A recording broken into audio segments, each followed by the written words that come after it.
The distinction between syndromic and non-syndromic autism is one that arises in genetics, and it's based on the children who have visible features, what we call dysmorphology, as in Down syndrome, that has a particular appearance, a dysmorphology syndrome.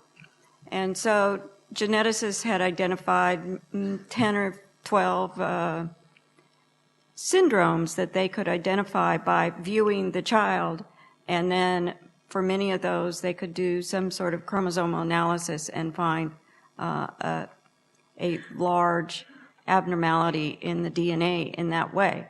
So to the geneticists, those are very specific syndromes that geneticists can routinely identify, and what comes with that is all of the experience that's been had over time with that particular cause of the autism syndrome.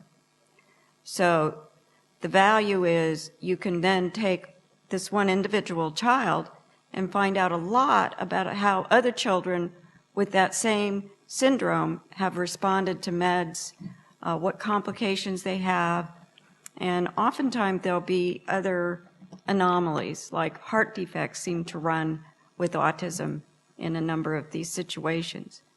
Now, the non-syndromic autism is all the rest of autism, essentially for which we used to not know any causes, but the rapid advances in genetic technology mean that now they've begun to identify a list of, say, 15 or 20 genes with strong association with autism.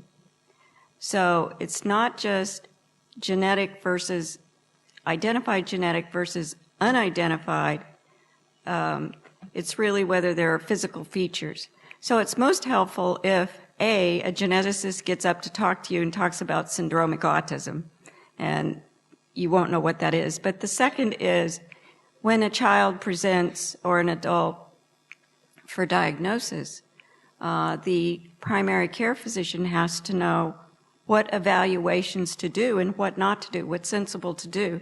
And so the first thing is look for these unusual physical features that provide a cue that maybe the brain did not develop normally either, and do specific tests for that.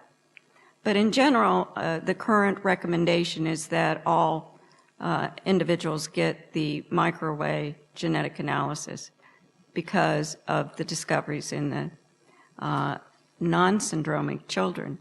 And the list of those is going to grow very fast. As a geneticist said to me about a week ago, genetics research is like science on steroids, moving very fast. So,